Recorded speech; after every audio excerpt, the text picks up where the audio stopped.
R2 relation दे रखा है on Z। देखो क्वेश्चन ना एकदम प्लेन मत पढ़ा करो, थोड़ा सोच के चला करो। R2 ऑन Z, Z यानी कि set of integer defined by this relation. A comma b belong करेगा R2 को अगर इस कंडीशन को सेटिस्फाई करेगा तो, है ना। पहला देखते हैं रिफ्लेक्सिव। मैं हर बार बेसिक जरूर लिखता हूँ कि A comma A belongs to R, ये चेक करना। जरा इसमें पुट करके देखो, ए माइनस ए क्या आ रहा है, 0 आ रहा है ना, फॉर 0 और लेस देन और इक्वल टू 5 है, गुड। तो हम क्या लिख सकते हैं, ए माइनस ए का मॉड कितना आ रहा है, 0 आ रहा है। इसका मतलब क्या लिख सकते हैं, ए माइनस ए का मॉड इज लेस देन और equal to 5, therefore a comma A belongs to R, belong कर रहा है ना, देयरफॉर R2 है, sorry, therefore R2 is reflexive. Reflexive हो गया। अब आ जाते हैं सिमेट्रिक। सिमेट्रिक के लिए हमारे पास गिवन होता है कि A comma B belongs to R and proof क्या करना होता है, B comma A belongs to R, है ना।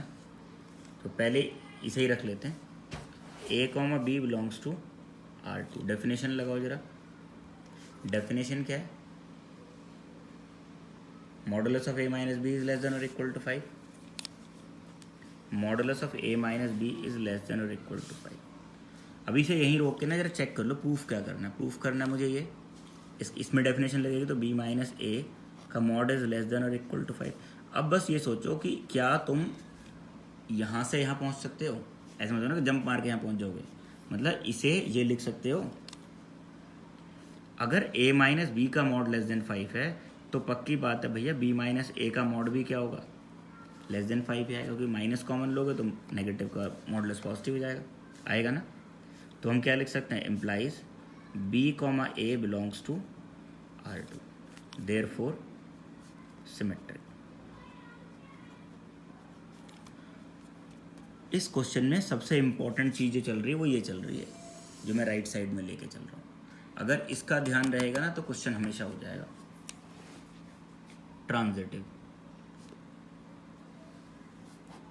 अब ट्रांजिटिव में हमारे पास गिवन क्या होता है, A comma B belongs to R and B comma C belongs to R, और इसमें प्रूफ क्या करना होता है कि A comma C belongs to R। ये लिख के चलना पक्का हर बार। तो पहले दो कंडीशन लगा लेते हैं, ए comma B belongs to R2 and B comma C belongs to R2 क्योंकि इस क्वेश्चन में R2 कह रखा था। Modulus of A minus B is less than और equal to 5 and modulus of b minus c is less than और equal to 5। अब देखो जरूरी नहीं है कि अगर इन दोनों का मॉड जो है लेस देन 5 है तो ए कॉमा सी का मॉड भी लेस देन 5 होगा, जरूरी नहीं ना। एक एग्जाम्पल ले लेते हैं। देखो मैंने ए लिख दिया 1 और बी लिख दिया 2, तो 1 माइनस 2 का मॉड कितना आ रहा है, 1 आ रहा है, लेस देन और इक्वल टू 5, ये कंडीशन ट्रू। अब बी तो 2 है और सी को मैं लिख देता हूँ कितना,